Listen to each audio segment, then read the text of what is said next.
नमस्कार, ये आकाशवाणी है। अभी आप मनोज कुमार शर्मा से समाचार सुनेंगे।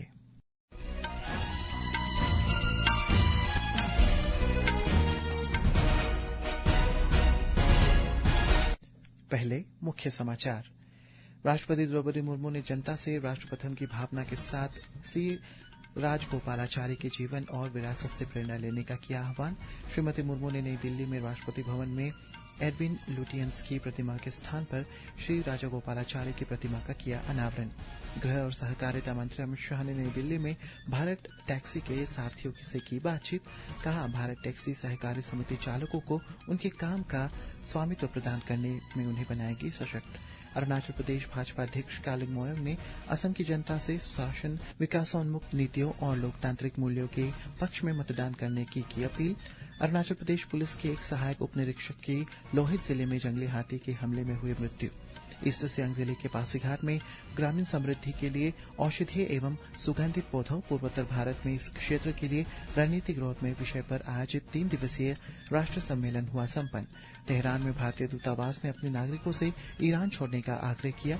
कहा, विरोध प्रदर्शन वाले क्षेत्र से दूर रहने की सलाह भी जारी की। और अहमदाबाद में आईसीसी टी20 क्रिकेट विश्व कप में सुपर 8 के मुकाबले में दक्षिण अफ्रीका ने भारत को 76 रनों से हराया। अब समाचार विस्तार से।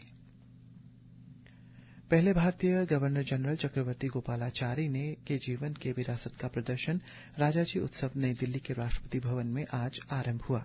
इस अवसर पर राष्ट्रपति द्रौपदी मुर्मू ने नई दिल्ली के राष्ट्रपति भवन में चक्रवर्ती राजागोपालाचारी की प्रतिमा का अनावरण किया।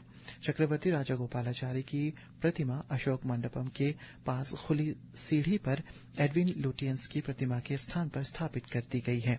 राष्ट्रपति ने कहा है कि चक्रवर्ती राजागोपालाचारी भारत के महान सपूत थे। उन्होंने कहा है कि राजाजी का कमजोर वर्ग के लोगों से जुड़ाव उनके विचारों और कार्यों में दिखाई देता है। जो लोग राष्ट्रपति भवन देखने आएंगे, उन्हें राजाजी के योगदान से परिचित कराया जाएगा। भारतीय चेतना और समस्त भारतवासियों, विशेषकर कमजोर वर्गों के लोगों से जुड़ाव राजाजी के विचारों और कार्यों में दिखाई देता है। राष्ट्रपति ने कहा है कि चक्रवर्ती राजागोपालाचारी ने देश के इतिहास पर अमिट छाप छोड़ी है। उन्होंने कहा कि राजागोपालाचारी के आदर्शों पर कार्य करने ही उन्हें सच्ची श्रद्धांजलि होगी। राष्ट्रपति ने आशा व्यक्त की है कि देश की जनता राजागोपालाचारी के जीवन और विरासत से प्रेरणा लेकर राष्ट्रप्रथम की भावना के साथ आगे बढ़ेंगी। राष्ट्रपति ने कहा है कि भारत माता के सर्वस्व न्यौछावर करने वाले परमवीर चक्र विजेताओं के चित्रों, सौभाग्यवान भारत की शास्त्रीय भाषा ग्रंथों में रचित महान ज्ञान परंपराओं को संजोग वाले प्राचीन पांडुलिपियों में समृद्ध ग्रंथकीर की स्थापना राष्ट्रपति भवन में की गई है। आप राष्ट्रपति भवन में भारत माता के लिए सर्वस्व न्यौछावर करने वाले परमवीर चक्र विजेताओं के चित्रों, शोभायमान भारत की शास्त्रीय भाषाओं के ग्रंथों में रचित महान ज्ञान परंपरा को संजोने वाले प्राचीन पांडुलिपियों से समृद्ध ग्रंथ कुटीर की स्थापना राष्ट्रपति भवन में की गई। ऐसे अनेक बदलाव राजाजी के चिंतन और जीवन के अनुरूप भारतीयता पर गौरव की चेतना को आगे। प्रधानमंत्री नरेंद्र मोदी ने कहा है कि भारत इजरायल के साथ अपनी अटूट मित्रता को अत्यधिक महत्व देता है। उन्होंने कहा कि ये संबंध विश्वास, नवाचार और शांति तथा प्रगति के लिए साझा प्रतिबद्धता पर आधारित है। इजरायल के प्रधानमंत्री बेंजामिन नेतन्याहू के सोशल मीडिया पोस्ट के जवाब में श्री मोदी ने कहा कि वे इजरायल की अपनी आगामी यात्रा के दौरान दोनों पक्षों के बीच चर्चा के लिए उत्सुक है। सहकारिता मंत्री अमित शाह ने नई दिल्ली में भारत टैक्सी के सारथियों से बातचीत की। आज जारी एक वीडियो में श्री शाह ने कहा है कि भारत टैक्सी सहकारी समिति का उद्देश्य चालकों को उनके नाम का स्वामित्व देकर उन्हें सशक्त बनाना है। उन्होंने बताया कि इस पहल का लक्ष्य निजी टैक्सी सेवा कंपनियों से जुड़ी समस्याओं को कम करना और उनका लाभ टैक्सी चालकों को दिलाना है, न कि सहकारी समिति को।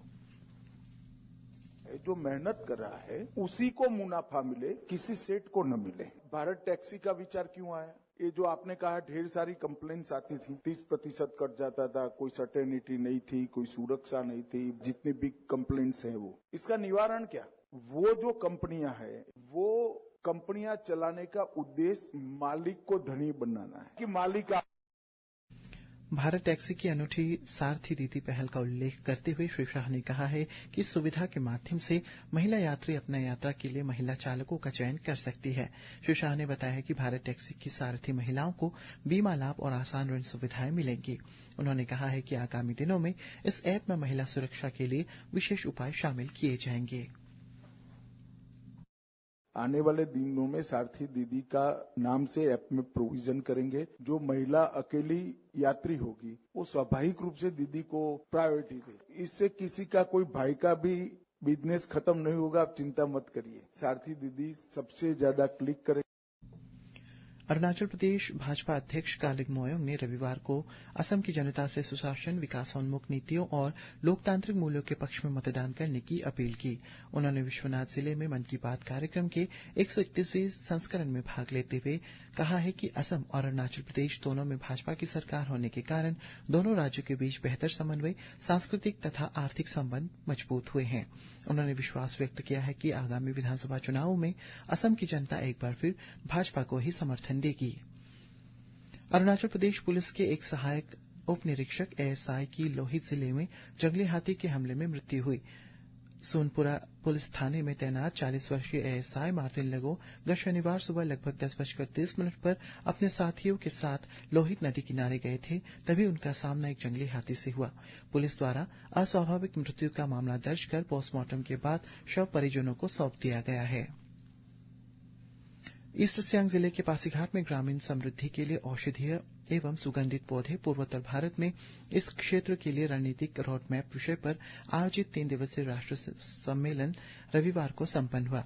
सम्मेलन का आयोजन Pasighat college of horticulture and forestry द्वारा शिलांग स्थित नॉर्थ ईस्टर्न काउंसिल, नई दिल्ली के national medicinal plant board, Itanagar स्थित नाबार्ड के क्षेत्रीय कार्यालय तथा society for conservation and resource development for medicinal plant के सहयोग से किया गया था।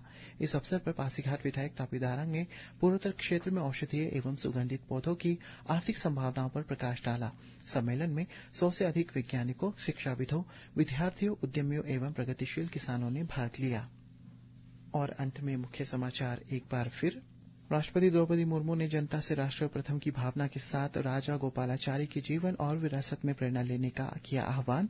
गृह और सहकारिता मंत्री अमित शाह ने नई दिल्ली में भारत टैक्सी के सारथियों से की बातचीत। अरुणाचल प्रदेश भाजपा अध्यक्ष कालिंग मोयोंग ने असम की जनता से सुशासन, विकासोन्मुख नीतियां और लोकतांत्रिक मूल्यों के पक्ष में मतदान करने को की अपील। अरुणाचल प्रदेश पुलिस के एक सहायक उप निरीक्षक की लोहित जिले में जंगली हाथी से हमले में हुई मौत।